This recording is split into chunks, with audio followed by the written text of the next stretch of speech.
ಅಧ್ಯಕ್ಷರೇ, ಸ್ಥಾಯಿ ಸಮಿತಿಯಲ್ಲಿ ಇಷ್ಟೆಲ್ಲ ಕೆಲಸ ತಗೊಂಡಿದ್ರಿ.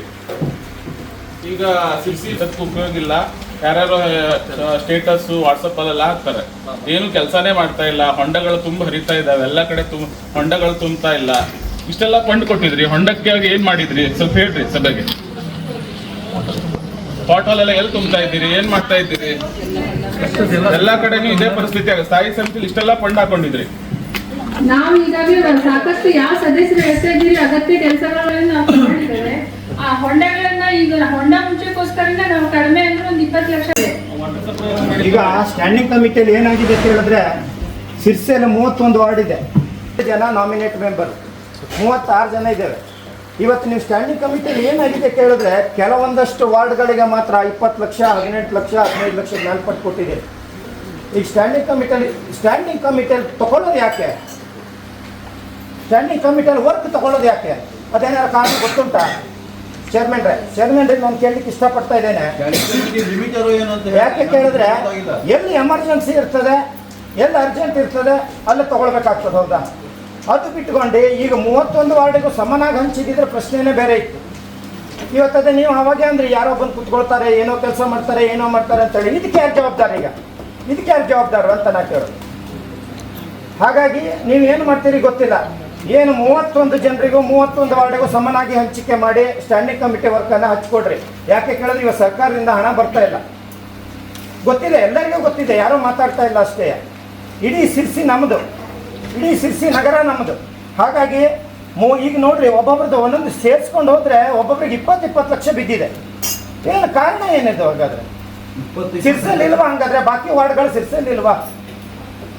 ಹಾಗಾಗಿ ಏನು ಟೆಂಡರ್ ಮಾಡಿದ್ದೀರಿ, ಎಮರ್ಜೆನ್ಸಿ ಏನು ಕೆಲಸ ಮಾಡಿಸ್ಕೊಂಡಿದ್ದಾರೆ, ಆ ಕಾಂಟ್ರಾಕ್ಟ್ರಿಗೆ ನಾವೇನು ತೊಂದರೆ ಕೊಡಲಿಕ್ಕಿಲ್ಲ. ಅವ್ರಿಗೆ ಏನು ಬಿಲ್ ಆಗಬೇಕು ಅದನ್ನು ಮಾಡಿಕೊಡಿ. ಯಾವ್ಯಾವ ಟೆಂಡರ್ ಕರೀಲಿಲ್ಲ ಅದನ್ನೆಲ್ಲ ಸರಿಯಾಗಿ 31 ವಾರ್ಡಿಗೂ ಹಂಚ್ಕೊಡಿ. ಯಾಕಂದರೆ ಎಲ್ಲ ವಾರ್ಡಲ್ಲೂ ಕೆಲಸ ಇದೆ. ಇವತ್ತು ಯಾವ ವಾರ್ಡಲ್ಲೂ ಇಲ್ಲ ಅನ್ನೋದಿಲ್ಲ. ಪ್ರತಿಯೊಂದು ವಾರ್ಡಲ್ಲಿ ಹೇಳಿದ್ರು ನಮ್ಮ ಸದಸ್ಯರೊಬ್ಬರು, ಹೋದಲ್ಲಿ ಹೊಂಡ ಗೊತ್ತದೆ ನಿಮಗೆ, ಹೋದಲ್ಲಿ ಹೊಂಡ, ಬೈಕಲ್ಲಿ ಬಿದ್ದರು, ಛತ್ರಿ ಬಡಿಸ್ಬೇಕಾದ್ರೆ ಬಿದ್ದರು, ಇದಾಗ್ಬೇಕಾದ್ರೆ ಬಿದ್ದರು, ಅವ್ರದ್ದು ಸಾವಾಯಿತು. ವಾಟ್ಸಪ್ಪಲ್ಲಿ ಒಂದು ಮಹಿಳೆ ಮಾತಾಡ್ತಾರೆ, ನಾವು ಯಾವ ರೀತಿ ತಲೆ ಎತ್ಕೊಂಡು ಓಡಾಡ್ಬೇಕು ಹೇಳ್ರಿ ನೋಡೋಣ. ಇದಕ್ಕೆ ಸರಿಯಾದ ಒಂದು ನೀವು ಉತ್ತರ ಕೊಡ್ಬೇಕು ಇದಕ್ಕೆ. ಮತ್ತೆ ಮುಂದಿನ ಏನು ಸ್ಟ್ಯಾಂಡಿಂಗ್ ಕಮಿಟಿ ಸಭೆ ಕರಿತೀರ, ಆ ಸಭೆ ಒಳಗೆ ಕೂಲಂಕುಷವಾಗಿ ಪರಿಶೀಲನೆ ಮಾಡಿ 31 ವಾರ್ಡ್ ಮೆಂಬರಿಗೆ ನೀವು ಗಮನ ತಗೊಂಡು ಆ 31 ವಾರ್ಡಿಗೆ ನೀವು ಕೆಲಸ ಹಚ್ಕೊಡಿ. ಒಂದಾಯ್ತು. ಮತ್ತೊಂದು ಏನು ಕೇಳಿದ್ರೆ, ಈಗ ಸಿರ್ಸಿ ನಗರ ಬ್ಯಾರಿಕೇಡ್ ಯಾಕೆ ಅಂತ ನಾ ಕೇಳೋದು. ನೀರಲ್ಲಿ ಬಿದ್ದು ಹಾಳಾಗೋದು ಯಾಕೆ ಕೇಳಿದ್ರೆ, 2 ವರ್ಷದ ಹಿಂದೆ 1-2 ಟ್ಯಾಂಕರ್ ತಗೊಂಡ್ರು. ಆ ಟ್ಯಾಂಕರ್ ಎಲ್ಲ ಹೋಯ್ತೇನ, ಕಡೆಗೊಂದು ಗಟಾರ ತೊಳಿಬೇಕು, ಒಂದು ರಿಕ್ಷಾಕ್ಕೆ ಒಂದು ಪಂಪ್ ಹಾಕಿ ಅದು ಇಟ್ಟರು, ಅದು ಎಲ್ಲ ಹೋಯ್ತೇನ ಈಗ? ಅದನ್ನು ಕಾಣ್ತಾರೆ, ಎಲ್ಲ ಸಾರ್ವಜನಿಕರ ಹಣ. ಈ ಬ್ಯಾರಿಕೇಡು ಈಗ ಯಾರೋ ತಗೊಂಡು ಬಂದು ಬಾಡಿಗೆ ಕೊಟ್ಟು ತಗೊಂಡು ಹೋಗ್ತಿದ್ರು. ಹೌದಾ? ಅದೇ ವ್ಯವಸ್ಥೆ ಬೆಸ್ಟ್ ಅಲ್ವಾ? ಈಗ ಇದು ತಗೊಂಡು ಮೇಂಟೆನೆನ್ಸ್ ಮಾಡೋರು ಯಾರು? ಕಮಿಷನರ್ ಹೇಳ್ರಿ. ಈಗ ಬ್ಯಾರಿಕೇಡ್ ಖರೀದಿ ಮಾಡಿ ಮೇಂಟೈನ್ ಮಾಡೋರು ಯಾರು?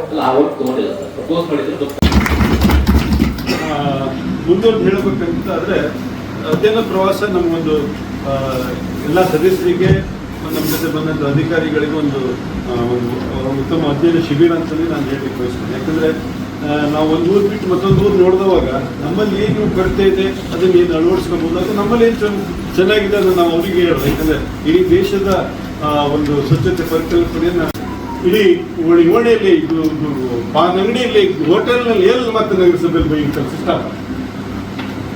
ನೀವು ಮಾಡೋ ಕೆಲಸಕ್ಕೆ ನಾವು ಬಯಸ್ಕೊಂಡು ಕೂತ್ಕೋಬೇಕಾ? ನಾವೇನು ತಪ್ಪು ಮಾಡಿದ್ವಿ ಅಧ್ಯಕ್ಷರೇ? ನೀವೇನು ಅಧಿಕಾರ ನಡೆಸ್ತಾ ಇದ್ದೀರಿ, ಏನು ನಡೆಸ್ತಾ ಇದ್ದೀರಿ, ಏನು ಬಿಡ್ತಾ ಇದ್ದೀರಿ ಗೊತ್ತೆ. ಅದನ್ನು ಏನು ನಡೆಸ್ತಾ ಇದ್ದೀರಿ ಹೇಳಕ್ಕೆ ಒಂದು ಮೀಟಿಂಗ್ ಕರೀರಿ ಅನ್ನೋದು ನೀವು ಕರೀದಿಲ್ಲ. ಅದು ಕಾರಣ ಏನನ್ನೋದು ಸ್ಪಷ್ಟಪಡಿಸ್ರಿ. ಯಾಕಾಗ ನೀವು ಆ ರೀತಿ ಮಾಡ್ತಾ ಇದ್ದೀರಿ? ಈಗ ಅದು ನಮ್ಗೆ ಏನಂತಾನೆ ವಿಷಯ ಗೊತ್ತಿಲ್ಲ. ಸಾರ್ವಜನಿಕರು ಕೇಳಿದ್ರೆ ಅದು ಏನಾಗಿದ್ದೀರಿ, ನಿಮ್ದು ಅವ್ರು ದುಡ್ಡು ತಗೊಂಡ್ರಂತಲ್ಲ, ಅದು ಬಿಲ್ಡಿಂಗ್ ಕಟ್ಟದಂತಲ್ಲ, ನಿಮ್ಮ ಜಾಗ ಅಲ್ಲ ಅಂತಲ್ಲ, ಅವ್ರ ಪರವಾಗಿ ಆಗಿದೆ ಅಂತಲ್ಲ, ಅದೇ ನಾವು ವಿಷಯನೇ ಗೊತ್ತಿಲ್ಲ. ಹೇಳಿದ್ರೆ ಅಧಿಕಾರಿಗಳು ಇಲ್ರಿ ನಮ್ಮ ಪರವಾಗಿ ಆಗಿದೆ, ಅದು ಅವ್ನಿಗೆ ಬಿಡಿಸ್ಬೇಕು ಅಂತಾರೆ. ಅವ್ನು ನೋಡ್ರೆ ಲೋಕಾಯುಕ್ತ ದಾಳಿಯಾಗಿ ಕೂಡಲೇ ಪ್ರೆಸ್ ಮೀಟ್ ಮಾಡ್ತಾನೆ, ಯಾರು ರಮೇಶ್ ಹೆಗಡೆ ಅಂತೇಳಿ. ನನ್ನ ಪರವಾಗಿ ಆಗಿದೆ ಕೆಲಸ, ನನ್ನನ್ನು ನಾವು ಒತ್ತಾಯಪೂರ್ವಕ ಬಿಡಿಸ್ಕೊಳ್ಳಿಕ್ಕೆ ಬಂದಿದ್ರು, ಅದಕ್ಕೆ ನಾನು ಅವ್ರಿಗೆ ದುಡ್ಡು ಕೊಟ್ಟಿದ್ದೇನೆ. ಹಾಗಾದ್ರೆ ಏನು ವಿಷಯ ಅನ್ನೋದನ್ನು ಸ್ಪಷ್ಟಪಡಿಸಬೇಕು. ಈಗ ನಾವು 5 ವರ್ಷದಿಂದ ನಿಮ್ಮ ಆಡಳಿತ ಅವಧಿಯಲ್ಲಿ ಏನು ಸಾಧನೆ ಮಾಡಿದ್ವಿ ಅಂತ ಮೆಲುಕಾಗ್ತಾ ಬಂದರೆ ಶೂನ್ಯ ಸಾಧನೆ. ತಮ್ಮ BJP ಆಡಳಿತದಲ್ಲಿ ಶೂನ್ಯ ಸಾಧನೆಯನ್ನು ನಾವು ಇವತ್ತು ಕಾಣ್ತಾ ಇದ್ದೀವಿ. ಎಲ್ಲಿ ಶೌಚಾಲಯಗಳು ನಿರ್ಮಾಣ ಮಾಡಿದ್ರಿ, ಅಭಿನಂದಿಸ್ತೀನಿ ನಿಮಗೆ. ಆದರೆ ಯಾವ ಶೌಚಾಲಯಕ್ಕೂ ಚಾವಿ ತೆಗೆಯುವಂಥ ಕೆಲಸ ಮಾಡಲಿಲ್ಲ. 2 ವರ್ಷ 3 ವರ್ಷ ಶೌಚಾಲಯಗಳು ಇನ್ನೂ ಚಾವಿ ಹಾಕೊಂಡಿವೆ. ಅಂದರೆ ಖಾಲಿ ಜಾಗ ಮಾಡ್ತಿದಾರ, ನೀವೇನ್ ಮಾಡಿದ್ರಿ?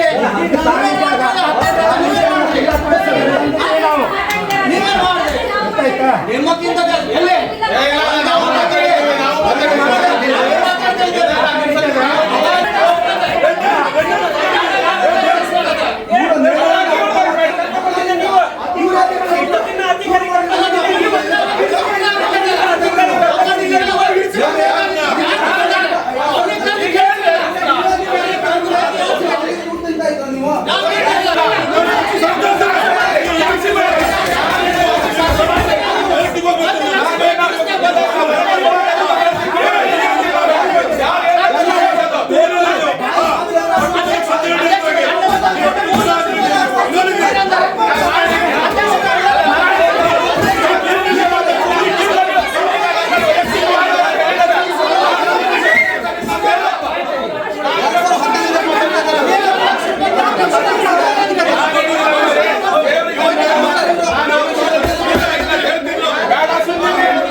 ಅವರು ಪದೇ ಪದೇ ಹೇಳ್ತಾ ಇದ್ರು, ನಾವು ಆಫೀಸಿಗೆ ಬಂದವಾಗ ನಮಗೆ ಕರ್ಕ ಬಂದು ನೀವಲ್ಲ, ನಮ್ಮ ಕರ್ಕ ಬಂದು ಕಾಂಗ್ರೆಸ್ನವರು, ನಾ ಏನ್ ಬೇಕಾದ್ರೆ ಮಾಡ್ತೇವೆ, ಭ್ರಷ್ಟಾಚಾರ ಮಾಡಿದ್ದು ನಾನು ಹಿಡಿದ್ದೆ, ನಮ್ಗೆ ಅವಕಾಶ ಕೊಟ್ಟು ಇವರು ಕರ್ಕ ಬಂದಿದ್ದು ಇವರು ಅಂತ. ಈಗ 2016 ಲಂಚಕ್ಕಿಂತಲೇ ಬಂದಿದ್ರು, 2016 ಲಂಚಕ್ಕಿಂತಲೇ ಬಂದಿದ್ರು.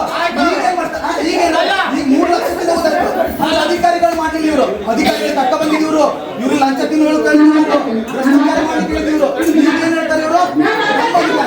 ಅಂದ್ರೆ ಇದ್ವಿ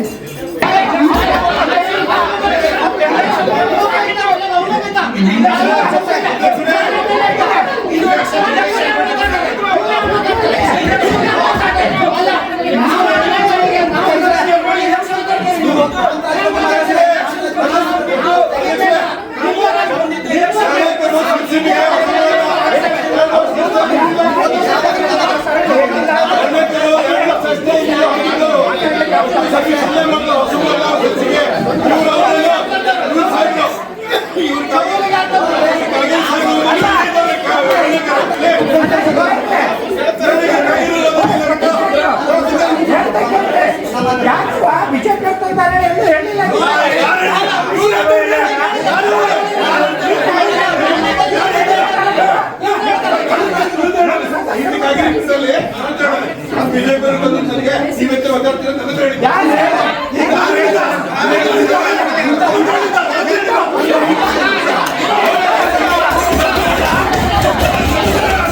ಹಾಕಿದ್ದಾರೆ. ಈಗ ಮತ್ತೆ ಅದು ಮತ್ತೆ ಪ್ರಾಪ್ತಿ ಆಗಿದೆ ದೊಡ್ಡದು. ಈಗ ಇನ್ನೊಂದು 5 ಲಕ್ಷದ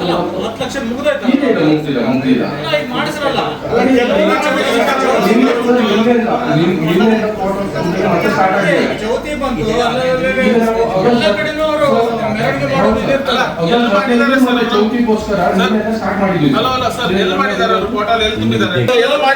ಎಲ್ಲ ಕಡೆ ಎಲ್ಲ ಕುಂಟು ಸರ್.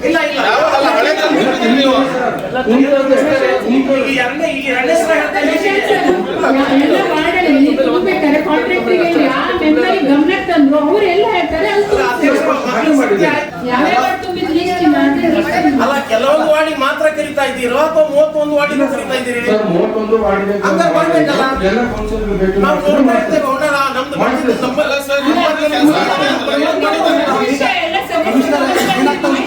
ಯಾವುದೇ ವಿಶೇಷ ಅನುದಾನ, ಯಾವುದೇ ಅನುದಾನ ಬರ್ತಿಲ್ಲ. ನಗರಸಭೆಯಲ್ಲಿ ಇನ್ನೊಂದು ಇದರಲ್ಲಿ ನಾವು ಸರಿದೂಸ್ಕೊ ಹೋಗ್ಬೇಕು, ತಾವೆಲ್ಲ ಸಹಕಾರ ಕೊಡ್ಬೇಕು.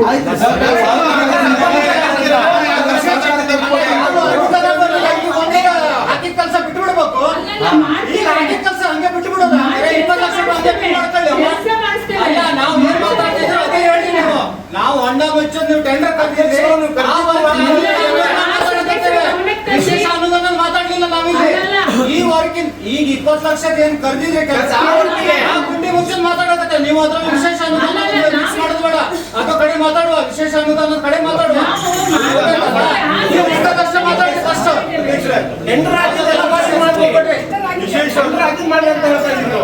ವಿಶೇಷ ಅನುದಾನ ಯಾವ ಮಾನದಂಡದ ಮೇಲೆ ಬಿಡುಗಡೆ ಆಗ್ತದೆ ತಮಗೆ ಅಲ್ಲ ಪ್ರತಿ ಸಲ ಜಾತ್ರೆಗೆ ಕಳೆದ ಜಾತ್ರೆಗೆ ಬಂದಿತ್ತು ತಮ್ಮ ಗಮನದಲ್ಲೂ ಈ ಜಾತ್ರೆಗೆ ಬರ್ಲಿಲ್ಲ. ಅಧ್ಯಕ್ಷರೇ, ವಿಶೇಷ ಅನುದಾನ ಯಾವ ಮಾನದಂಡದ ಮೇಲೆ ಬಿಡುಗಡೆ ಆಗ್ತದೆ ತಮ್ಗೆ ಗೊತ್ತಾ? ಕೆಲವೊಂದು ವಿಶೇಷ ಇದ್ರ ಮೇಲೆ ಕೊಡ್ತಾರೆ. ನಮ್ಮ ಜಾತ್ರೆಗೆ ಹೊಸಲ ವಿಶೇಷ ಅನುದಾನ ಅಂತ ಬಂದಿತ್ತು, ತಮಗೂ ಗೊತ್ತಿದೆ. ಈ ಸಲ ಬರ್ಲಿಲ್ಲ. ನಾವು ಇದು ಇರೋ ಅನುದಾನದಲ್ಲೇ ಸರಿ ತಪ್ಪಿಸ್ಕೋಬೇಕು. ಈಗ ಪ್ರತಿಯೊಬ್ಬರು ವಿಶೇಷ ಅನುದಾನಗಳು ಬಿಡುಗಡೆ ಆಗೋದು ಕಮಿಷನರ್ ಗೊತ್ತು, ಇಂಜಿನಿಯರ್ಸ್ ಗೊತ್ತು ಇಡೋದು. ನಾವು ಹಿಂದೆ ತಗೊಂಡಂತ ಅನುದಾನಗಳ ಬಳಕೆ ಮೇಲೆ ಮುಂದಿನ ಹೌದಾದ್ರೆ ಹೇಳ್ರಿ ಕೆಲಸರೇ.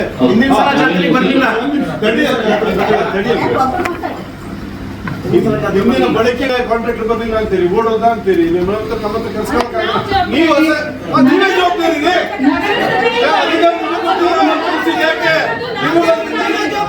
ನಿಮ್ಮಲ್ಲಿ ಕೂತಿದ್ದು ನಾವಲ್ಲ.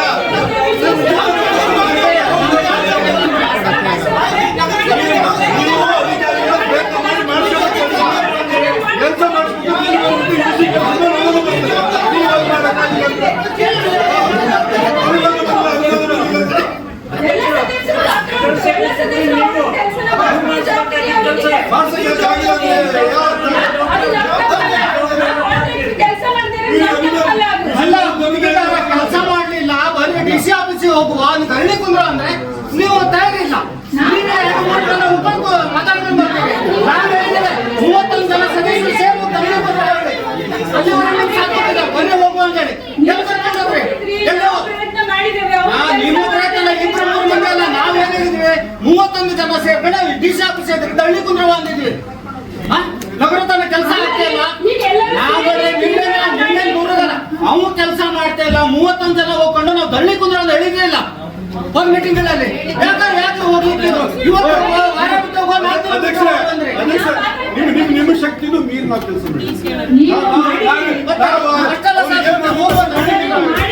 ನಾನು ಒಂದ್ ವಿಷಯ ಹೇಳ್ತೇನೆ. ಈಗಾಗಲೇ ಎಲ್ಲ ಸದಸ್ಯರು ಸಹಿ ಹಾಕ್ಸ್ಕೊಂಡು ನಾವು ಅದನ್ನ ಸಹಿ ಮಾಡ್ಕೊಂಡು ಕೊಟ್ಕೊಂಡು ಏನ್ ನಡೆಯೋದು ನಿಮ್ಗೆ ಗೊತ್ತುಂಟು. ನಾನ್ ಧರಣಿ ಕುಂದ್ರ ಇಲ್ಲ ನಮ್ ಕೆಲಸ ಆಗ್ಲಿ ರೀ ಟೆಂಡರ್ ಕರೀಲಿ ಅಂತ ಹೇಳಿ ಈಗ ಅವಧಿ ಮುಗಿದ ನಂತರ ನಾಳೆ ಒಂದ್ 8 ದಿನ ಈಗ ಕುತ್ಕೊಂಡು ಏನ್ ಮಾಡ್ತೀರಿ? ಇಲ್ಲ, ಈಗ ಒಂದ್ ವಾರದಲ್ಲಿ ಬರ್ರಿ, ಒಂದ್ ವಾರದಲ್ಲಿ ನಾವು ಹೋಗೋ ವ್ಯವಸ್ಥೆ ಮಾಡ್ತೀವಿ. 2 ದಿನ ಮುಂದಿನ 4 ದಿನ ಅಂದೇಳಿ ಹಿಂಗ ಮಾಡ್ಕೊಂಡು 2 ತಿಂಗಳ ತೆಗೆದ್ರಿ. ಇಷ್ಟೊತ್ತಿಗೆ ಆಗಿರ್ತಿತ್ತು ರೀಟೆಂಡರ್ ನೆಕ್ಸ್ಟ್ ಹೋಗುವ ಅಂತ ಹೇಳ್ರಿ. ಅಧ್ಯಕ್ಷರು ನವರತ್ನ ವರ್ಕ್ ಉಂಟಲ್ಲ, ಕೆಲವೊಂದು ವರ್ಕ್ ಆಗದೆ ಕೆಲವೊಂದು ಸದಸ್ಯ ವಾರ್ಡಲ್ಲಿ ನಮ್ನೆಲ್ಲ ಆಗಿಲ್ಲ. ಜನರು ಕಿರಿಕಿರಿ ತಾಳ್ಸ್ಕೊಳ್ಳೋದು ಆಗ್ತದೆ ನೋಡಿ. ಕೆಲವೊಂದು ವರ್ಕ್ ಆದ್ರೂ ಹಾಕೊಡ್ತೀರಾ, ಅದು ನಮ್ಗೆ ಆಗ್ತಾ ಇಲ್ಲ. ಯಾರು ಒಂದು ಕೆಲವೊಂದು ತಮ್ಗೆ ಯಾರು ಬೇಕು ಆ ವರ್ಕ್ ಅನ್ನ ಅವ್ರವ್ರ ಸದಸ್ಯರು ತಮ್ಗೆ ಹಾಕೊಂಡು ಹೋಗ್ತಾ ಇದ್ದಾರೆ. 20-25 ಲಕ್ಷ ಹೊಂಡ ಮುಚ್ಚೋದ್ರು ಅಷ್ಟೇ. ದೊಡ್ಡ ದೊಡ್ಡ ಸದಸ್ಯರ ಹತ್ರ ಎದುರಿಗೆ ಫೋನ್ ಮಾಡ್ಕೊಂಡು ಹೋಗ್ತಾರೆ. ಬಿಟ್ರೆ ಈ ಪಾಪ ಮಹಿಳೆಯರ ಹತ್ರ ಯಾರು ಹೋಗ್ತಾರೆ? ಯಾರು ಫೋನ್ ಮಾಡ್ತಾರೆ? ಮಾಡ್ದೇನು ಗೊತ್ತು, ಈಗ 31 ಜನ ಮೆಂಬರ್ ಇತ್ತು ಅಂತ ಹೇಳಿದ್ರೆ 31 ವಾರ್ಡ್ಗೆ ಸಂಬಂಧಪಟ್ಟಿದ್ದೆಲ್ಲ ಸಿರ್ಸಿ ನಗರಸಭೆ. ಅದಕ್ಕೆ ಆಗ್ತದೆ ಅದು ಅನ್ವಯ ಆಗ್ತಾ ಉಂಟಾ? ಈಗ ಏನಾದ್ರು ಕಾಮಗಾರಿ ಬರಲಿ, ಏನಕ್ಕೆ ವರ್ಕ್ ಬರಲಿ ಆಗ್ತಾ ಉಂಟಾ? ತಮ್ಗೆ ಯಾರಿಗೆ ಬೇಕು ಅವ್ರಿಗೆ ಅಷ್ಟೇ ಆಗ್ತಾ ಉಂಟು ಇಲ್ಲಿ ನಗರಸಭೆಗೆ. ಮುಂದೆ ಆಗೋದಷ್ಟೇ. ಈ 5 ವರ್ಷ 4 ವರ್ಷ ಅಷ್ಟೇ ಅದೇ ವಿಚಾರ. 9 ವರ್ಷ ಯಾಕೆ ಜಕ್ಕೊಂಡ್ ಬಂದ್ರು? ಇವತ್ತೇನೋ ಮೊನ್ನೆ ಒಂದು ಪ್ರಕರಣ ಆಯ್ತು. ಯಾರೋ 1-2 ಜನ ಒಳಗಿದ್ದಾರೆ, ಅದೆಲ್ಲ ಇರ್ಲಿ. ಇದು ಅವರಷ್ಟೇ ಹೋಗಿದ್ದಾರೆ. ಈಗ 16ನೇ ಇಸ್ವಿಯಿಂದನೂ ಯಾರು ಬಂದ್ರು? 16ನೇ ಇಸ್ವಿಯಿಂದ ನಮ್ ಕೋಟ್ಯಾಂತರ ರೂಪಾಯಿ ಆಸ್ತಿ ನಿಮ್ಮ ನಗರಸಭೆ ಹ್ಯಾಂಡ್ ಓವರ್ ಮಾಡ್ಕೊಳಿಕ್ ಆಗೋದಿಲ್ಲ ಅಂತ ಹೇಳಿದ್ರೆ ನೀವು ಇದ್ರ ಬಗ್ಗೆ ಸರಿಯಾಗಿ ಪರಿಶೀಲನೆ ಮಾಡಿ 16ನೇ ಇಸ್ವಿಯಿಂದ ನೀವು ಹಾಕಿ DC ಅವರಿಗೆ ಇದು ಮಾಡಿ ಅಲ್ಲಿಂದ ಯಾರ್ಯಾರು ಯಾಕೆ ಜಕ್ಕೊಂಡ್ ಬಂದ್ರು ಅವ್ರಿಗೆ ರಮೇಶ್ ಹೆಗಡೆಗೂ ಇದು ಮಾಡ್ಬೇಕು, ಅವನ ಮೇಲೆ ಕೇಸ್ ಮಾಡ್ಬೇಕು ಮಾಡಿ ಅವ್ನು 16ನೇ ಇಸ್ವಿಯಿಂದ ಯಾರ ಹತ್ರ ಎಲ್ಲ ಇದು ಮಾಡ್ಕೊಂಡು ಏನೇನು ಕೊಟ್ಕೊಂಡ್ ಬಂದ, ಏನೇನು ಮಾಡ್ಕೊಂಡ್ ಬಂದ, ಯಾರು ದುಡ್ಡು ತಗೊಂಡಿದ್ದಾರೆ ಎಲ್ಲನೂ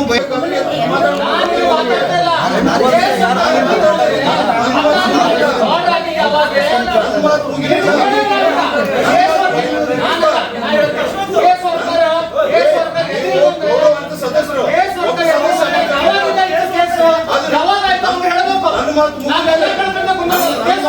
3 ಲಕ್ಷ ರೂಪಾಯಿ ಲಂಚ ತಿನ್ಕೊಂಡು ಇವರು 9 ವರ್ಷ ಹೆಂಗ್ ದುಡಿದ್ರೆ ಅಂತ ಹೇಳ್ಬೇಕು ಇವ್ರೀಗ. ಸದಸ್ಯ ಅಧ್ಯಕ್ಷರ ಕೈಯಿಂದ ಏನಾದ್ರು ಕೇಸ್ ವರ್ಗ ನಡೆಸಬೇಕು. ಮಾಡ್ಕೊಂಡು 2016ರಿಂದನೂ ಒಳ ಒಪ್ಪಂದ ಮಾಡ್ತಾ 9 ವರ್ಷ ಸಿಕ್ಕಿದ್ದಾರೆ. ಅಧ್ಯಕ್ಷ ಇದ್ದೆ ಶ್ರೀಕಾಂತ್ ಅವರು ಅಲ್ಲಿ ಕುಂತ ಅಲ್ಲೇ ಅವ್ರು ಕುಂತ ಅವ್ರ ಸಂಗಡ ಜಗಳ ಮಾಡಿದವ. ಅವಾಗಿಂದ ನಾವು ಈ ವಿಷಯಗಳ ಬಗ್ಗೆ ಜಗಳ ಮಾಡಿದ್ದೇವೆ, ವಿಷಯ ತೆಗೆದೇವಿಲ್ಲ. ಇದ್ರಲ್ಲಿ ಸದಸ್ಯರು ಅಧ್ಯಕ್ಷರದ್ದು ಪಾತ್ರ ಉಂಟು, ಇಲ್ಲ ಅಧಿಕಾರಿಗಳ ಪಾತ್ರ ಜಾಸ್ತಿ ಅನ್ನೋದು ತೋರಿಸ್ಬೇಕು ನೀವು. ಆ ಎಲ್ಲ ವಿಡಿಯೋ ನೀವು ವಿಡಿಯೋ ರೆಕಾರ್ಡಿಂಗ್ಗಳನ್ನೆಲ್ಲ ತೆಗ್ಸ್ರಿ, ಅದು ತೆಗ್ಸ್ಬೇಕು, ಅದು ತರ್ಬೇಕಲ್ರಿ. ಮೀಟಿಂಗ್ ಚರ್ಚೆ ಆಗಿದೆ ಅಧ್ಯಕ್ಷರೇ. ಈಗ ನೀವು ಅವಾಗಿಂದ ಎಷ್ಟು ಜನ ಜಗಳ ಮಾಡಿದ್ದೇವೆ? ಪ್ರತಿ ಮೀಟಿಂಗ್ ನಾವು ಅದನ್ನು ಕೇಳಿ ಮಾಡಿದ್ದೀವಿ. ನೀವು ಅಧ್ಯಕ್ಷ ಆಗಿದ್ದ ಅವಾಗಿಂದ ಎಷ್ಟು ಸರಿ ಜಗಳ ಮಾಡಿದ್ದೇವೆ? ನೀವು ಅವರ ಪಾಪ ಅಂಗಡಿ ಜಾಂಗಡಿ ಹಾಗೆ ಅಧ್ಯಕ್ಷರ ಅವನ ಏನು ಸಮಸ್ಯೆ ಇಲ್ಲ, ನೀವು ಎಲ್ಲರ ಮೂಲೆಗೆ ಇಟ್ಕೊಂಡ್ರೆ ಕುಲ ಮಾಡಿ ಎಷ್ಟು ಸರಿ ಹೇಳಿದ್ದೇವೆ ಹೇಳ್ರಿ. ನೀವು ಹೇಳಿದ್ರೆ ಮಾತು ಉತ್ತರ ಕೊಟ್ಟಿದ್ರೆ ನನಗೆ 16 ಸರಿ ಹೇಳಿದೆ. ಆದ್ರೂ ಅವ್ರು ಹೇಳಿದ್ದಕ್ಕೆ ನೀವು 16ರಿಂದ ಏನು ಮೀಟಿಂಗ್ಗಳಾಗಿದ್ದೇವೆ ಅದ್ರ ಮಾತಾಡಿದಾರೆ ಇಲ್ಲ ಅನ್ನೋದು ಆಗ್ಲೇಬೇಕು. ಈಗಷ್ಟೇ ಮಾತಾಡ್ತೇವೆ ಇಲ್ಲ ಅವಾಗಿಂದ ಮಾತಾಡಿದ್ದೇವೆ ಅನ್ನೋದು ಬರ್ಬೇಕು ಹೊರಗಡೆ.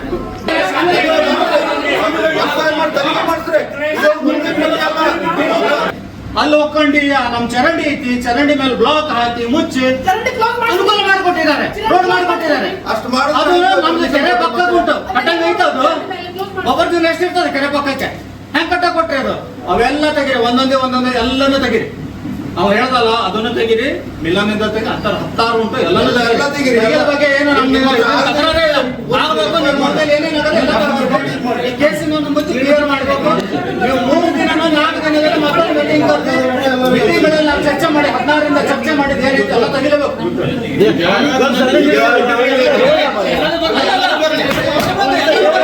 ಅನಧಿಕೃತ ಕಟ್ಟಡ ಒಂದಲ್ಲ 100 ಶಿಲ್ಸ್ಕೋರಲ್ಲಿ ಈಗ ಆಯ್ತು ಅದಕ್ಕೆ ಸರ್ಕಾರನೇ ಮೀಕಾತ ಮಾಡಿ ಮಾನ್ಯ ಮಾಡ್ತಾರೆ. ಇನ್ನೇನ್ ಮಾಡ್ತೀರಿ ಅದಕ್ಕೆ ಆಗ್ತದೇನ್ರಿ? ಮೀಕಾತ ಕೊಟ್ಮೇಲೆ ನೀವೇನು ಆಕ್ಷನ್ ತಗೊಳ್ಳಿ ಕೊಡ್ತದೇನ್ರಿ? ಮುಗಿತಲ್ಲ ಮತ್ತೆ ಎಲ್ಲ ವಿಕೃತಗಳಾಗೋದು. ಈಗ ಕಟ್ಟಡ ಆಯ್ತು, ಗೈಡ್ಲೈನ್ ಅದನ್ನು ಫಾಲೋ ಮಾಡಬೇಕು. ಗೈಡ್ಲೈನ್ ಇಲ್ಲೇ ಪಕ್ಕದಲ್ಲಿ ನಿಮ್ಗೆ ಕೋಣೆಯಿಂದ ಕಾಣ್ತದೆ, ನಿಮ್ಗೆ ವಿಷಯ ಗೊತ್ತಿಲ್ಲ, ಏನ್ ಹೇಳ್ತೀನಿ?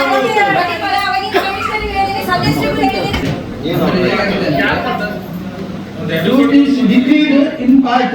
The defendant is restrained by way of permanent injunction from interfering with the peaceful possession of the plaintiff or the suit property until he is evicted from the suit property with due process of law. The defendant sues his liberty to take steps in accordance with law. Act ಪ್ರಕಾರ notice ಕೊಡಬೇಕು. ಈಗ ಎಲ್ಲರಿಗೂ ಚರ್ಚೆ ಆಯ್ತು. ಈಗ ಒಂದು court order ಆದ ನಂತರ ಅವರಿಗೆ ಅಪೀಲ್ ಹೋಗ್ಲಿಕ್ಕೆ ಅಪೀಲೇಟ್ ಪೀರಿಯಡ್ ಇರ್ತದೆ. ನಾವು ಅಪೀಲೇಟ್ ಪೀರಿಯಡ್ ಒಳಗೆ ಆಕ್ಷನ್ ಬರುದಿಲ್ಲ. ಅವರಿಗೆ ಸಾಕಷ್ಟು ಅಪೀಲ್ ಹೋಗ್ಲಿಕ್ಕೆ ಟೈಮ್ ಕೊಡ್ಬೇಕಾಗ್ತದೆ. ವರ್ಷನೂ ಆಗ್ತದೆ, 2 ವರ್ಷನೂ ಆಗ್ತದೆ. ಅದ್ರ ಮಧ್ಯೆ ನಾವು ಹೋದ್ರೆ ಸುಮ್ಮನೆ ಹೈಯರ್ ಕೋರ್ಟ್ಗೆ ಹೋಗಿ ಸ್ಟೇ ತಂದ್ಕೊಂಡು ಅದಕ್ಕೆ ಲಾ ನಾವು ಹೆಮ್ಮೆಯಿಂದ ಹೇಳ್ತೀವಿ. ನಮ್ಮ APMC ತಾಪದಲ್ಲಿ ಇದ್ದಂಥ 37 ಗುಂಟೆ ಜಾಗವನ್ನ ರಾಜಾರೋಷ ಹೊಡೆದು ಬೆಂಗಳೂರು ಕೇಸ್ಗಳನ್ನು ಮೈಸೂರು ಕುಮಾರ್ ಕಮಿಷನರು, ನಾನು ಅಧ್ಯಕ್ಷ ಸದಸ್ಯರೆಲ್ಲ ಸೇರಿ 8 ಜನರ ಮೇಲೆ, ನಮ್ಮ ಡ್ರೈವರಿಂದ ಹಿಡಿದು 8 ಜನರ ಮೇಲೆ ಕೇಸ್ ಹಾಕ್ಸ್ಕೊಂಡು ಒಂದು 6 ತಿಂಗಳ ಕೋರ್ಟಿಗೂ ಹೋಗಿ ನಾವು ಅದನ್ನು ಬಿಡಿಸ್ಕೊಂಡಿದ್ದೀವಿ. ಈಗ ಅದರ ನಂತರ ಜೂ ಸರ್ಕಲ್ನಲ್ಲಿರುವಂಥ ಏನು ಈಗ ನಾವು ಫಸ್ಟ್ ಕಚೇರಿ ಕಟ್ಬೇಕಂತ ಅಲ್ಲಿ ವಿಚಾರ ಮಾಡಿದ್ವಲ್ಲ, ಅದು ಇಂಥ 10-12 ಗುಂಟೆ ಜಾಗ ಶ್ರೀಕಾಂತ್ ತಾಲಿಬಾಗ್ಲು ನಾವೆಲ್ಲ ಸೇರಿ ಅವಾಗ ಅದನ್ನು ಬಿಡಿಸ್ಕೊಂಡಿದ್ದೀವಿ. ಅಂತಂಥ ಜಾಗನ ನಾವು ಬಿಡಿಸ್ಕೊಂಡು ಹೆಮ್ಮೆ ನಮಗಿದೆ. ನಮ್ಗೆ ಯಾರಲ್ಲಿ ನಮ್ಮ ಸಂಸ್ಥೆ ಜಾಗ ಇದೆ, ಇದನ್ನ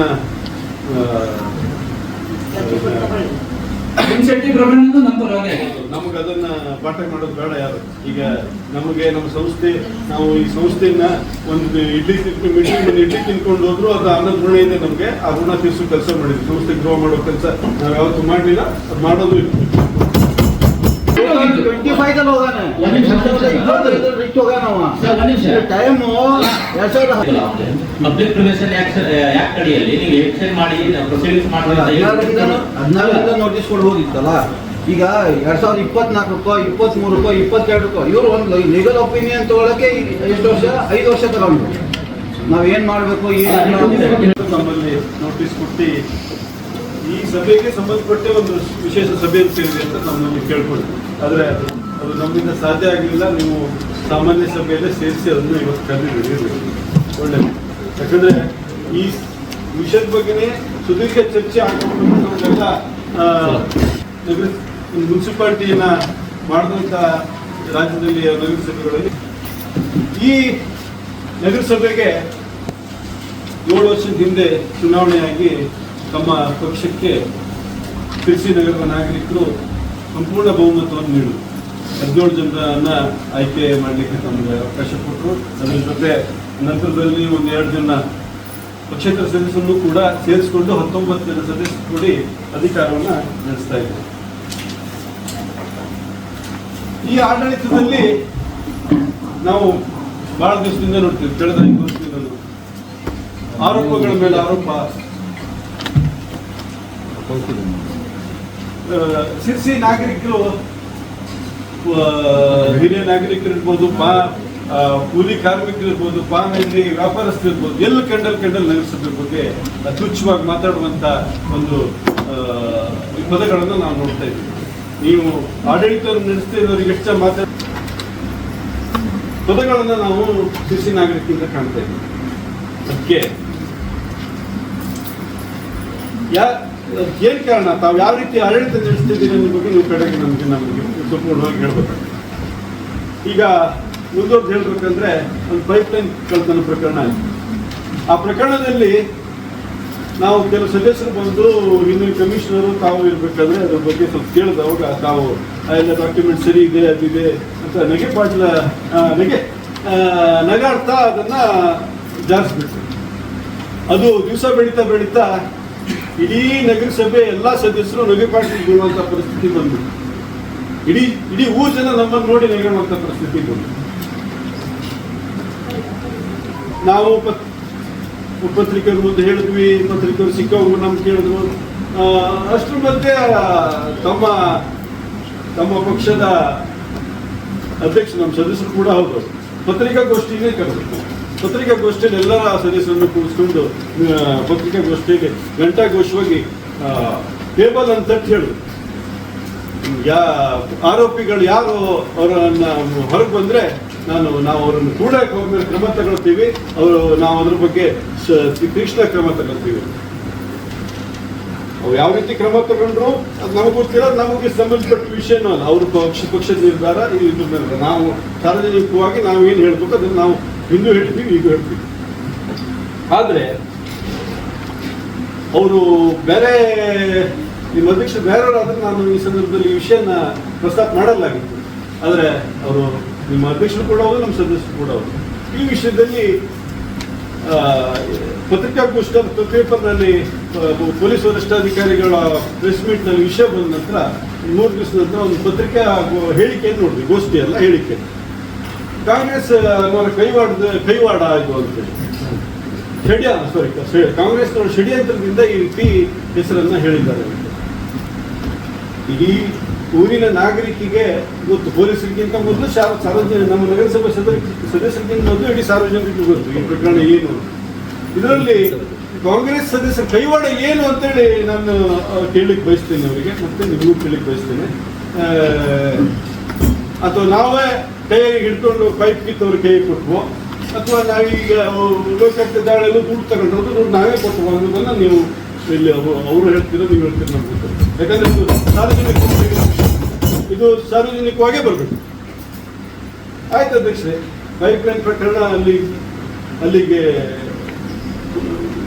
ಬಿಟ್ಟು ಇನ್ನೇನು ಪೈಪ್ಲೈನ್ ಪ್ರಕರಣದಲ್ಲಿ ಜಾಮೀನು ತಗೊಂತ ಇದ್ದಾರೆ ಅಂತ ಹೇಳಿ ಎಲ್ಲ ಬಂತು. ಜಾಮೀನು ಇನ್ನೂ ಸಿಕ್ಕಿಲ್ಲ. ಅಷ್ಟರ ಮಧ್ಯೆ ನಾವೆಲ್ಲ ಸದಸ್ಯರು ಸೇರಿ ಸರ್ವೆ ನಂಬರ್ 73 ನಮ್ಮ ಒಂದು ಶಿರಸಿ ಒಂದು ಸುಂದರ ನಗರಸಭೆ ಕಟ್ಟಡ ಆಗಬೇಕು, ಆಡಳಿತ ಭವನ ಆಗಬೇಕು ಅಂತ ಎಲ್ಲ ಸದಸ್ಯರು, ನಿಮ್ಮ ಸದಸ್ಯರು ನಮ್ಮ ಸದಸ್ಯರು ಎಲ್ಲರೂ ಸೇರಿ ಒಂದು ದೃಢ ನಿರ್ಧಾರ ಮಾಡಿ ಒಂದು ಜಾಗವನ್ನು ಅತಿಕ್ರಮಣ ಖುಲ್ಲಾಪಡಿಸಿ ಮಾಡ್ಬೇಕಂತೇಳಿ ನಿರ್ಧಾರ ಮಾಡಬೇಕು. ಆಯಿತು, ಅದೇನು ಪ್ರೊಸೀಡಿಂಗ್ಸ್ ಮಾಡ್ಬೇಕಂತ ನಮ್ಮ ಕಾನೂನು ಸಲಹೆಗಳು ಕೇಸ್ ಹೊತ್ತವರು ಹೇಳಿದ್ರು. ಕಮಿಷನರು ಪ್ರೊಸೀಡಿಂಗ್ಸ್ ಮಾಡಿ ಅದನ್ನು ಖುಲ್ಲಾಪಡಿಸ್ತೀವಿ. ನಾವು ಅದಕ್ಕೆ ವೇಟ್ ಮಾಡ್ತೀವಿ. ಅದ್ರ ಮಧ್ಯೆ ಒಂದು ಘಟನೆ ನಡೆದೋದು. ಏನು ಅತಿಕ್ರಮಣಗಾರ ಇದ್ದಾನೆ ಅವನ ಜೊತೆ ಒಳ ಒಪ್ಪಂದ ಮಾಡಿಕೊಂಡು ನಮ್ಮ ಅಧಿಕಾರಿನೂ ಹಿಡಿದು ನಿಮ್ಮ ಪಕ್ಷದ ಮಾಜಿ ಅಧ್ಯಕ್ಷರು ನಿಮ್ಮ ಪಕ್ಷದ ಸದಸ್ಯರು ಜೊತೆಗೂಡಿ ಅವ್ರ ಹತ್ರ ಏನು ಒಪ್ಪಂದ ಮಾಡ್ಕೊಂಡಿದ್ರು ಗೊತ್ತಿಲ್ಲ, ಹಣ ಅವನ ಹತ್ರ ಒಪ್ಪಂದ ಮಾಡ್ಕೊಂಡು ಹಣ ಪಡಿಬೇಕಾದ್ರೆ ಲೋಕಾಯುಕ್ತ ಕೈಯಲ್ಲಿ ಸಿಕ್ಕಾಪಟ್ಟೆ. ಅವ್ರಿಗೆ ಸ್ಪಷ್ಟವಾದ ನೀವು ನಮಗೆ ಉತ್ತರ ಇವತ್ತೇ ಕೊಡಬೇಕು. ನಾವು ಸ್ಪಷ್ಟ ಉತ್ತರ ಬಂದಿದ್ರೆ ನಾವು ಇವತ್ತು ಸಭೆಯಿಂದ ಹೇಳಲ್ಲ ಅಂತ ಹೇಳಿ ವಿಷಯನ ನಮಗೆ ಮಂಜೂರು ಮಾಡಿ ನಾವು 2 ಸಲ ಒಂದ್ಸಲ ಟೆಂಡರ್ ಕರೆದ್ರು ಯಾರು ಬರ್ಲಿಲ್ಲ. ಈಗ ಇನ್ನೊಂದ್ಸಲ ಟೆಂಡರ್ ಕರೆದೇವೆ, ಯಾರಾದ್ರೂ ಬಂದ್ರೆ ಆಯ್ತು, ಇಲ್ಲ ಅಂದ್ರೆ ನಾವು ಅದನ್ನ ಚಾವಿ ಓಪನ್ ಮಾಡಿಸಿ ಉಚಿತ ಶೌಚಾಲಯ ಅಂತ ನಾವು ಕೊಡ್ಬೇಕಾಗ್ತದೆ, ನಾವೇ ಮೇಂಟೈನ್ ಮಾಡ್ಬೇಕಾಗ್ತದೆ. ಅಧ್ಯಕ್ಷರೇ, ಇದಕ್ಕೆ ನಾನು ಒಪ್ಪಲ್ಲ. ಈ ನಮ್ಮ ಎದುರು ಶೌಚಾಲಯ ಇಲ್ಲಿ ನಗರಸಭೆ ಎದುರು ನನಗೆ ಕಾಣ್ತಾ ಇದೆ ಶೌಚಾಲಯ. ಜಾತ್ರೆಯಲ್ಲಿ ಕಳೆದ ಜಾತ್ರೆಯಲ್ಲಿ ನಿರ್ಮಾಣ ಆದ ಶೌಚಾಲಯ ಅದು ಓಪನ್ ಎಲ್ಲಿದೆ? ಇಲ್ಲಿ ಚಾವಿ ಇಲ್ಲಿಂದಲೇ ಕಾಣ್ತಾ ಉಂಟು ಚಾವಿ. ಇಡೀ ಎದುರಿಂದೆಲ್ಲ ಇಡೀ ಊರಲ್ಲಿ ಇದೇ ಪರಿಸ್ಥಿತಿ ಎಲ್ಲೂ ಇಲ್ಲ. 2 ವರ್ಷ 3 ವರ್ಷ ಶೌಚಾಲಯಗಳು ಚಾವಿ ಹಾಕೊಂಡಿವೆ. ನೀವು ಹಾರಿಕೆ ಉತ್ತರ ಕೊಡಬೇಡಿ. ಇವಾಗ ಏನು ಮಾಡ್ತೀರ ಅನ್ನೋದು ಸ್ಪಷ್ಟವಾಗಿ ಇಲ್ಲ, ನಮ್ಮ ಹತ್ರ ಮಾಡೋಕ್ಕಾಗಲ್ಲ ಅಂತ ಒಪ್ಕೊಂಡು ಕೂತ್ಬಿಡಿ. ನಾವು ನಮ್ಗೆ ಬರ್ದೇ ಇರೋದು. ಬಾಕಿದೆಲ್ಲ ಶೌಚಾಲಯ ಓಪನ್ ಮಾಡ್ತಾ ಇದ್ದೀವಿ, ರೆಗ್ಯುಲರ್ ಆಗಿ ನಡೀತಾ ಉಂಟು. ನೀವು ಹೇಗೆ ಸಭೆ ಕರೀಲಿಲ್ಲ. ಸಭೆನ ನಾನು ಆಸ್ ಅ ಅಧ್ಯಕ್ಷರಾಗಿ ನಮ್ಗೆ 15 ನಿಮಿಷ ಕಾಲಾವಕಾಶ ಉಂಟು, ಅದರಲ್ಲಿ ಕರಿತೀನಿ ಅಂತ ಇದ್ದೆ. ಅದರ ಪ್ರಕಾರ ನಾನು ಸಾಮಾನ್ಯ ಸಭೆಗೆ ಕರೆದೇನೆ, ನಿಮ್ಮ ಚರ್ಚೆ ಮುಕ್ತ ಅವಕಾಶನೂ ಕೊಡ್ತಾ ಇದ್ದೇನೆ, ನೀವು ಚರ್ಚೆ ಮಾಡ್ಬೋದು. ಈ ಕೇಸ್ ಯಾವ ಹಂತದಲ್ಲಿದೆ ಅನ್ನೋದು ಡೀಟೇಲ್ ರಾಜೇಶ್ ಅದು ಎಲ್ಲ ಸದಸ್ಯರಿಗೆ ಕೇಸ್ ಯಾವ ಹಂತದಲ್ಲಿದೆ ಅದೊಂದು ಲಾಯರಿಂದ ನಾನಿಂತ ಒಂದು ಮಾಹಿತಿ ತಗೊಂಡು ಅದನ್ನ ಸಭೆಗೆ ನಾನು ತಿಳಿಸ್ತೀನಿ ಅಂತ ನಾನು ಹೇಳಿದ್ದೆ. ಕಳ್ಸಲ ನೀವೆಲ್ಲ ಬಂದು ಕೇಳಿದಾಗ ಅದಕ್ಕೆ ನಾನು ಮಾಹಿತಿ ಕೊಟ್ಬಿಡ್ತೇನೆ, ನಾವು ಚರ್ಚೆ ಮಾಡ್ಬೋದು. ಒಂದು 2007ಕ್ಕೆ ಸೂಟ್ ಫೈಲ್ ಮಾಡಿದ್ದಾರೆ. ಅವಾಗ ಯಾರು ಸರ್ಕಾರ ಇತ್ತು, ಯಾರು ಆಡಳಿತ ಮಾಡ್ತಿದ್ದು ನಮ್ಗೆ ಗೊತ್ತಿಲ್ಲ. ಆದರೆ ಡಿಸ್ಪೋಸಲ್ಲು ಅಂದರೆ ಜಜ್ಮೆಂಟ್ ಆಗಿದ್ದು 14/1/2016ಕ್ಕೆ. 2016ಕ್ಕೆ ಕೋರ್ಟಿಂದ ಆರ್ಡರ್ ಆಯಿತು, ನೀವು ಪೊಸೆಷನ್ ತೊಗೊಂಡು ನಿಮ್ಮ ಇದ್ರ ಪ್ರಕಾರ ನೀವು ಏನೋ ಇದು ಮಾಡಿ ಅಂತ. 2016ರಿಂದ ಅಂದರೆ 2025 ಅಂದರೆ 9 ವರ್ಷ ಏನು ಮಾಡಿದ್ರು ಬೇಕಲ್ಲ. ಈಗ ಅವ್ರದ್ದಿತ್ತು ಇವ್ರದ್ದಿತ್ತು ಅದು ಬಿಡಿ. 2016ಕ್ಕೆ ಆರ್ಡರ್ ಆದಮೇಲೆ ಏನು ಮಾಡಿದರು? ಅವಾಗಿನ ಅಧ್ಯಕ್ಷರು ಯಾರಿದ್ರು, ಅವಾಗ ಕಮಿಷನರ್ ಯಾರಿದ್ರು, ಅದು ಬೇಕಲ್ಲ. ಈ 9 ವರ್ಷ ಹೇಳ್ಕೊಂಡು ಅದ್ರ ನಡುವೆ ಯಾವುದು ಕೇಸಸ್ ಏನೂ ಹಾಕಲಿಲ್ಲ ಅವರು. ಅಂದರೆ ಅವತ್ತಿಂದ ಅಡ್ಜಸ್ಟ್ಮೆಂಟೇ ನಡೆದಿದೆ ಅಂತ ಅರ್ಥ ಅಲ್ಲ ಇದು. ಆದರೆ ಈಗ ಇವತ್ತು ಹಣ ತೊಗೊಂಡಿದ್ದಾರೆ. ಆದರೆ ಪ್ರತಿ ವರ್ಷ 2016, 17, 18, 19, 20, 25 ತನಕ ಅಡ್ಜಸ್ಟ್ಮೆಂಟೇ ಆಗಿ ಅವರು ಅಲ್ಲಿದ್ದಾರಲ್ಲ. 14/1/2016ರಲ್ಲಿ ಆರ್ಡರ್ ಆಗಿದ್ದು. ಅದೇ 14/1/2016 ವರ್ಷ ಆ ಟೈಮಲ್ಲಿ ಯಾವ ಕಮಿಷನರ್ ಇದ್ರು, ಯಾರು ಅಧ್ಯಕ್ಷರಿದ್ರು, ಉಪಾಧ್ಯಕ್ಷರಿದ್ರು, ಅವ್ರು ಯಾಕೆ ಮುಂದುವರ್ಸ್ಕೊಂಡ್ ಬಂದ್ರು ಇದನ್ನೆಲ್ಲ? ಒಳ ಒಪ್ಪಂದ ಏನಾದ್ರು ಮಾಡ್ಕೊಂಡಿದಾರ? ಅವತ್ತಿಂದನೇ ಆಗಿರ್ಬೋದು. 9 ವರ್ಷ ಜಕ್ಕೊಂಬಂದು ಇವತ್ತು ಈ ಸಬ್ಜೆಕ್ಟ್ ಬಗ್ಗೆ ಭಯ ಆಗ್ತೀರಿ. ನಮ್ಮ ಇದು ಮಧುಕರ್ ಬಿಲ್ ಅವ್ನು ಪ್ರತಿ ಮೀಟಿಂಗ್ ಹೇಳ್ತಿದ್ದ ಅದ್ರದ್ದು ಏನಾಯ್ತು ಅಂತೇಳಿ. ಅವನನ್ನ ಕಾಮಿಡಿ ಪೀಸ್ ಮಾಡ್ಕೊಂಡಿದ್ರಿ ಎಲ್ಲರೂ. ಅವ್ನು ಹೇಳ್ತಾನೆ ಕೇಳ್ತಾನೆ, ನೀವು ಮನ್ಸಿಗೆ ಬಂದಾಗ ನೀವು ಮಾಡ್ತೀರಿ.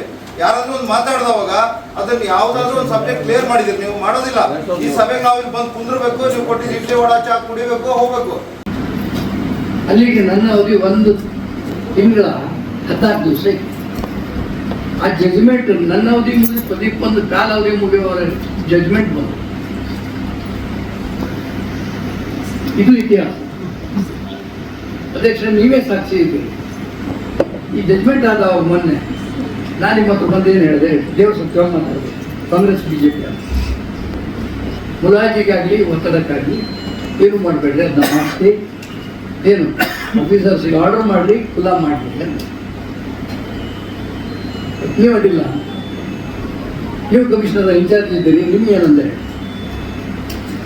ನೆನಪೈತಿ ಅಥವಾ ನಾನು ನೆನಪು ಮಾಡಿ ಯಾವುದು ಒತ್ತಡಕ್ಕೊಳಗಾದ್ರೆ ಅದೇನೈತೆ ಅದು ಆಕ್ಷನ್ ತಗೊಳ್ಳಿ ಅಂತ ಹೇಳಿದ್ರು. ಆಕ್ಷನ್ ತಗೊಳ್ರಿ. ಬಂದು ನೋಡ್ರಿ, ನೀವು ಅರ್ಧ ನೆನಪಿಟ್ಕೊಂಡ್ರಿ. 30 ವರ್ಷದ ಹಿಂದೆ ಒಬ್ಬ ಕಮಿಷನರ್ ಇದರಲ್ಲಿ ಅದನ್ನ ಹೇಳಿದ್ರು, ಟ್ರ್ಯಾಪ್ ಆಗಿ ಮಾಡಬೇಡ್ರಿ, ಖುಲ್ಲಾ ಮಾಡ್ರಿ ಅಂತ ಅನ್ನಿಲ್ಲ. ಅದ್ರಲ್ಲಿ ಕಾಂಗ್ರೆಸ್ ಬಿಜೆಪಿ ಇಲ್ಲ. ನಗರಸಭೆ ಆಸ್ತಿ ಇರ್ತದೆ. ಪ್ರದೀಪ್ ಶೆಟ್ಟರ್ ನನ್ನ ಹತ್ರ ಮಾತಾಡಬೇಕು, ಆಫೀಸ್ ಕಟ್ಟಡ ಕಟ್ಟಲಿಕ್ಕೆ ಬೇಕು. ನಾವು ಅವ್ರಿಗೆ ಹೇಳಿದ್ರು, ಎಲ್ಲರೂ ಸೇರಿ ಹೋರಾಟ ಮಾಡೋದು ಆಗ್ತದಪ್ಪ. ಮತ್ತೇನಾದ್ರು ದುಡ್ಡು ಇರ್ತಿದ್ರೆ ನಾವೇನು ಮಾಡೋದು, ನಾವು ಅಧಿಕಾರದಿಲ್ಲ, ಸಲಹೆ ಕೊಡ್ಬೋದಷ್ಟೇ. ಏನು ಬರೀ ಹೌದಲ್ಲ ಕಮಿಷನರ್, ನಿಮಗೆ ಹೇಳಿದೆ, ಇತಿಹಾಸ ಹೇಳಿದೆ ಎಲ್ಲ. ಹರೀಶ್ ನಿಮ್ಮ ಹತ್ರ ಏನಂದೆ, ನಾನು ನಿಮ್ಗೆ ಸಂಬಂಧ ಇಲ್ಲ ಅಧ್ಯಕ್ಷನು ಆದ್ರೂ ಏನಂತ ಹೇಳಿ. ಮತ್ತು ಸ್ವಾಭಾವಿಕ ದಿವಸ 108 ಕೆಲಸ ಮಾಡೋಣ, ನಿಮ್ಮ ಮರ್ಯಾದೆ ಸಹಜ. ಯಾರು ಏನೂ ಮಾಡಬೇಡ್ರಪ್ಪ, ಅದು ನಮ್ಮ ಆಸ್ತಿ, ನಮ್ಗೆ ಗೊತ್ತಿರೋ ವಿಷಯ. ನಾನು ಕ್ರಿಕೆಟ್ ಆಡ್ತಿದ್ದೆ ನನಗೆ, ಹೌದಲ್ಲ ಹರೀಶ? ನಮ್ಮ ಕ್ರಿಕೆಟ್ ಗ್ರೌಂಡ್ ಆಗಿತ್ತು. ಇಲ್ಲಿ ಯಾವ ಪಕ್ಷ ಅನ್ನೋದಲ್ಲ. ಯಶವಂತ ಮರಾಠೆ ಅವರು ಹೇಳಿದ್ರು, ಕರೆಕ್ಟ್ ಅದ ಅವ್ರು ಹೇಳಿದ್ರು. ಬಟ್ ಅವರು ಆ ಫೈಲ್ ತರಿಸಿ ಕೇಸಲ್ಲಿ ತರಿಸಿ ಕೇಳಿ ಹೇಳಿದ್ರು. ಪೂರ ತಿಳುವಳಿಕೆ ಇಲ್ಲ ಅವ್ರಿಗೆ. ಅವ್ರಿಗೆ ಯಾರು ಹೇಳ್ಬಿಟ್ಟಿದ್ದಾರೆ ಜಡ್ಜ್ಮೆಂಟ್ ಆಗಿತ್ತು. ಜಡ್ಜ್ಮೆಂಟ್ ಅಲ್ಲ, judgement in part, in part ಅಂತ ಒಂದು. ಎರಡನೇದು, ಇಲ್ಲಿ ಯಾರು ಸರ್ಟಿಫಿಕೇಟ್ ಕೊಡೋದು ಅವಶ್ಯಕತೆ ಇಲ್ಲ. ಈಗ ನಾ ಬಂದಿಲ್ಲಿ ಮಾತಾಡ್ತಾ ನಂಗೆ ಸರ್ಟಿಫಿಕೇಟ್ ಸಿಗ್ತೈತೆ ಅಂತಲ್ಲ, ದೇವ್ರ ಮೆಚ್ಚುವಂಥ ಕೆಲಸ ಮಾಡ್ಬೇಕು. ಸ್ಥಾನಮಾನಕ್ಕೆ ನಾವು ಬಂದಿದ್ದಿದ್ರೆ ಈ ಸಂಸ್ಥೆಯಿಂದ ಬಂದೇವೆ, ಈ ಸಂಸ್ಥೆಯ ಹಿತಾಸಕ್ತಿಗೆ ನಾವು ವಿರುದ್ಧ ಕೆಲಸ ಮಾಡಬಾರ್ದು ಅನ್ನೋದು ಎಲ್ಲರ ತಲೆಯಲ್ಲಿ ಇರ್ಬೋದು. ಅವಾಗ ಮಾಡ್ಲಿಕ್ಕೆ ನೋಡ್ರಿ, ಬೆಣ್ಣೆಕರ್ಲಿ ಒಂದು ದಿವಸ ಮುಂಚೆ ನಾನು ಹೇಳೋಗಿದ್ದೇನೆ, ಏನು ಪವಾರ ಫೈಲ್ ತರಿಸಿದ್ದೇ ಇಲ್ಲ, ಬೆಳಕರ ಮುಂದೆ ನಿಂತ್ಕೊಂಡಿದ್ದೇ ಇಲ್ಲ. ಅದರಲ್ಲಿ ಏನು ಡಿಸ್ಕಷನ್ ಆಯಿತು? ತಪ್ಪಿದ್ದೀರಿ, ಈಗಾದರೂ ಮುಚ್ಚಿಕೊಂಡ್ಬಿಡ್ಬೇಡ್ರಿ, ಅವ್ರಿಗೆ ಮತ್ತೆ ಸ್ಟೇಜ್ ಸಿಗದೇ ಇಲ್ಲ, ಟೈಮಿಗೆ ನೀವು ಕೆಲಸ ಮಾಡಲಿಲ್ಲ ಅಂದೆ. ಹೌದಲ್ಲ? ಬೆಣ್ಣೆಕರ್ಗೆ ಏನಂದೆ, ನಿಧಿಯಲ್ಲಿ ಗೊತ್ತಾಯ್ತು. ನಾವು ವಿಡಿಯೋ ರೆಕಾರ್ಡಿಂಗ್ ಮಾಡಲಿಲ್ಲ, ನಮ್ಮ ಮೆಮೊರಿ ಸಾಕು. ಏನಂದ್ರೆ ಕೇಳಿದ್ರೆ, ಇದರಲ್ಲಿ ಏನೂ ಮತ್ತೆ ಆಟ ಆಡ್ಲಿಕ್ಕೆ ಹೋಗ್ಬೇಡ್ರಿ. ಏನು ಯಾರ್ಯಾರ ತಲೆಯಲ್ಲಿ ಏನೇನು ಇರ್ತೈತಿ ಹೇಳಕ್ ಬರೋದಿಲ್ಲ. ಹಾಗಾಗಿ ನೀವು ಯಾರು ಆಟ ಆಡ್ಬೇಡ್ರಿ, ಆ ಜಾಗ ಕಬ್ಜಾ ತಗೊಳ್ಳಿಕ್ಕೆ ಏನು ಬೇಕು ಅದು ಮಾಡಿ, ಒಂದ್ಸಲ ಸಪೋರ್ಟ್ ಮಾಡ್ತೀವಿ. ಅವಾಗ ಯಾವ ದೇವರ ಆಣೆ ಹಾಕಿ ಹೇಳೋದು ಹೇಳ್ತಾರು ನನ್ನ ಎದುರಿಗೆ, ಇಲ್ಲ ಸರ್ ನನಗೆ ಭೇಟಿ ಕೊಟ್ಬಿಟ್ರೆ ನಾನು 3 ದಿವಸದಲ್ಲಿ ಫಲ ಮಾಡ್ತೋದು. ನಾನು ಹೇಳೋದು ಬಂದು ನಂಬತ್ತಪ್ಪ, ಆಯ್ತಪ್ಪ ನೀವು ಪರ್ಮಿಷನ್ ಕೊಡ್ಬೇಕು, ಯಾರ್ಯಾರ ಹತ್ರ ಹೇಳ್ಬೇಕು, ಅಧ್ಯಕ್ಷರ ಹತ್ರ ಹೇಳ್ಬೇಕು, ಉಪಾಧ್ಯಕ್ಷರ ಹತ್ರ ಹೇಳ್ಬೇಕು, ಚೇರ್ಮನ್ ಹತ್ರ ಹೇಳ್ಬೇಕು, ಕಮಿಷನರ್ ಹೇಳ್ಬೇಕು, ಯಾರಿಗೆ ಹೇಳ್ಬೇಕು ನಾನು ಹೇಳೋಕೆ ಕೆಲಸ ಮಾಡ್ತೀನಿ, ಮ್ಯಾನೇಜ್ ಮಾಡ್ತೀನಿ. ಒಂದು ದೇವರು ಹಣೆ ಹಾಕಿದ್ರು ನನ್ನ ಬಾಯಿ ಹೇಳೋದು ಪರಿಹಾರ, ಒಂದು ಪಾಪ ತಿಂದು ಪರಿಹಾರ. 100 ಫೂಟ್ ಅಗಳಿ ಕಟ್ಕೊಂಡು ಬರೀ 10 ಫೂಟಿಂದ 20 ಫೂಟಿಂದ ಅಗಣಿಗೆ ತೆರಿಗೆ ತುಂಬ್ತಾ ಇದ್ದಾರೆ. ಅದು ನಿಮ್ಗೆ ಹೇಳಿ ಕಟ್ಟಿ ನಾನು 2 ತಿಂಗಳು ಅದು ಯಾಕೆ ಮಾಡಬಾರ್ದು ಅನ್ನೋದು, ಯಾಕಂದ್ರೆ ಸಾಕಷ್ಟು ನಮ್ಗೆ ಇಲ್ಲಿ ಖರ್ಚು ವೆಚ್ಚದಲ್ಲಿ ಅಥವಾ ಕಾಮಗಾರಿಗೆ ದುಡ್ಡಿಲ್ಲ ಇಲ್ಲಿ, ಅದು ಮಾಡ್ರಿ. ಯಾಕೆ ಮಾಡ್ತಾ ಇಲ್ಲ ಅನ್ನೋದು ಗೊತ್ತಾ? ಈಗ ಬಿ ಖಾತಾ ಅಂತ ಬಂದಾಯ್ತು, ಈಗ ಕಳಿಸ್ರಿ, ಮಾಡ್ರಿ, ಅಳತಿ ಮಾಡ್ರಿ, 100 ಅಂಗಡಿ ಅಳತಿ ಮಾಡ್ರಿ, ಅವ್ರು ಏನ್ ತೆರಿಗೆ ತುಂಬ್ತಾ ಇದ್ದಾರೆ, ಮುಂದೆ ಏನ್ ಬರ್ತೈತೆ ಅನ್ನೋದು ಮಾಡ್ರಿ, ನೋಡೋಣ. ನಾನು ನಿಮಗೆ 10 ಸಲ ಹೇಳೀನಿ, ಇದು ಮಾತು ಹೇಳಿ ನಾನು. ಈ ಖಾತಾ ಬಂದಾಗ್ಲಿ ಇದಾಗ್ಲಿ ಇದು ಆಗ್ಬೇಕಂದ್ರೆ ಇದು ಆಗ್ಲೇಬೇಕು. ಯಾಕಂತ ಹೇಳಿದ್ರೆ ಬಹಳಷ್ಟು ಜನ ಕಟ್ಕೊಂಡು ಮಾಡ್ತಾ ಇಲ್ಲ. ನಗರಸಭೆಗೆ ಒಂದು ಆದಾಯ ಅಂತ ಅನ್ನತ್ತಲ್ಲ ಅದು. ಆದ್ರೆ ನಗರಸಭೆ ಸಾಕಷ್ಟು ವಾರ್ಡ್ಗಳಲ್ಲಿ ಬಿದ್ದಿದೆ, ನಮ್ಮ ವಾರ್ಡಲ್ಲೂ ಬಿದ್ದಿದೆ. ಅದಕ್ಕೆ ವ್ಯವಸ್ಥೆ ಮಾಡಿ ಸೀಟಲ್ಲ ಎಲ್ಲ ₹980. ಮೊಬೈಲ್ ಟಾಯ್ಲೆಟ್ ಒಂದು ರಿಪೇರಿ. ಅದು ಯಾವ ತರ ರಿಪೇರಿ ಹಂಗಾದ್ರೆ? 2,48,980 ಮೊಬೈಲ್ ಟಾಯ್ಲೆಟ್ ರಿಪೇರಿ. ಏನ್ ರಿಪೇರಿ ಮಾಡಿದ್ರಿ? ಹೊಸದೇ ತಂದು ಹಾಕಿದ್ರ? ಅದಕ್ಕೆ ಏನಂತ ಒಂದು ಸ್ವಲ್ಪ ಬೇಕಲ್ಲ ಈಗ.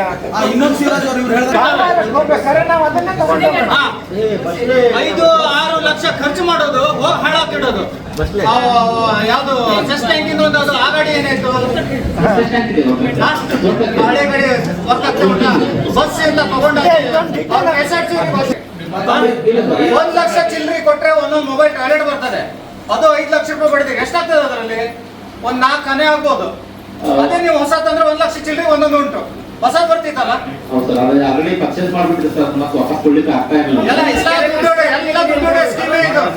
5 ಲಕ್ಷ ಈಗ ಮತ್ತೆ 10 ಲಕ್ಷ ಸುಮ್ಮನೆ ದುರ್ಬಳಕೆ ಆಗ್ತಾ ಉಂಟು, ಕಳಪೆ ಕಾಮಗಾರಿ ಆಗ್ತಾ ಉಂಟು.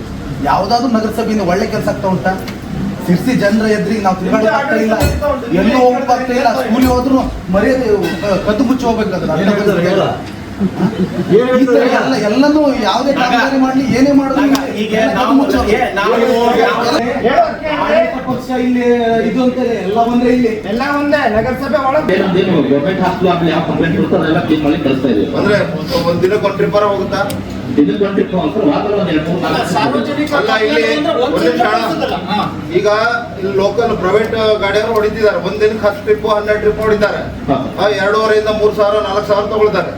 ನಮ್ಮ ನಗರಸಭೆ ಗಾಡಿ ಇಟ್ಕೊಂಡು ಪ್ರೈವೇಟ್ ದಿನಕ್ಕೆ 10 ಟ್ರಿಪ್ ಹೊಡಿತಾರೆ, ನೀವು ತಿಂಗಳಿಗೆ 4 ಟ್ರಿಪ್ ಹೊಡಿತಾರೆ ಅಂತ ಹೇಳ್ತೀರಲ್ಲ, ಯಾಕೆ ಇಡ್ಬೇಕು? ಅವ್ರು ಪ್ರೈವೇಟ್ನವರು 12 ಟ್ರಿಪ್ 10 ಟ್ರಿಪ್ ಡೈಲಿ ಹೊಡಿತಾರೆ. ನೀವು ಲಕ್ಷಗಟ್ಟಲೆ ಖರ್ಚು ಮಾಡಿ ತಗೊಂಡ್ಬರ್ತೀರಿ, ತಗೊಂಡ್ಬಂದು ಮೂಲೆಗೆ ಇಡ್ತೀರಿ. ಪ್ರೈವೇಟ್ನವ್ರಿಗೆ ಹೊಡಿಲಿಕ್ಕೆ ಕೊಡ್ತೀರಿ, ಅದನ್ನೆಲ್ಲ ಖಾಲಿಯಲ್ಲಿ ಮಾಡ್ತಾರೆ, ನಮ್ಮ ಡಬ್ಬ ಎರಡಲ್ಲೇ ಮಾಡ್ತಾರೆ. ಅದಕ್ಕೆ ಎಲ್ಲರೂ ದುಡ್ಡು ಕಟ್ತಾ ಇದಾರಾ? ದುಡ್ಡು ಕಟ್ತಾ ಇಲ್ಲ ಸರ್. ಎಷ್ಟು ಕಟ್ತಾ ಇದ್ದಾರೆ? ತಿಂಗಳ 10-15 ಸಾವಿರ ಕಟ್ತಾ ಇಲ್ಲ, 10 ಸಾವಿರ ಕಟ್ತಾ ಇಲ್ಲ.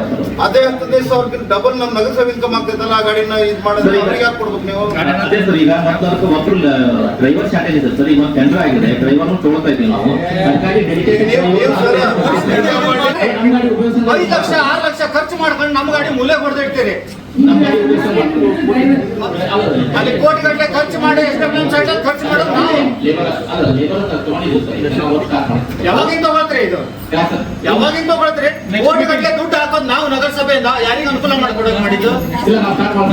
ಹಿಂದೆ ನಾನು ನಿಲ್ಸಿದ್ದ ಗಾಡಿ ಅವಾಗ ಅಲ್ಲಿ ಎಲ್ಲ ಕೊಳತು ವಾಸನೆ ಬಿದ್ದು ರೋಗಡಿಯನ್ನ ಮಾಡಿಟ್ಟಿರಲ್ಲಿ.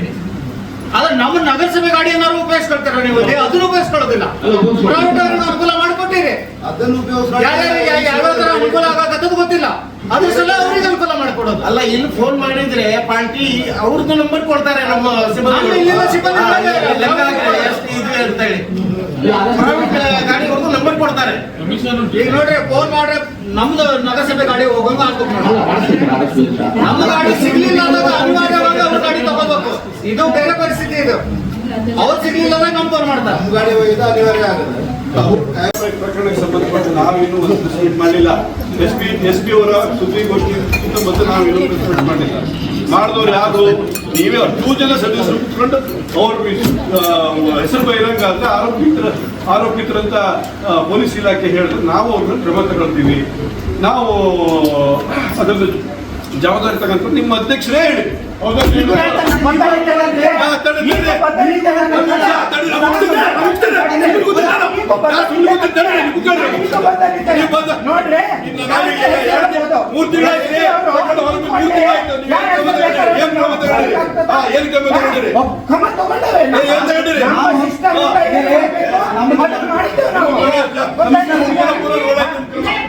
ವಿಷಯ ಇಲ್ಲಿ ಮಾತಾಡ್ಬೇಡ್ರಿ.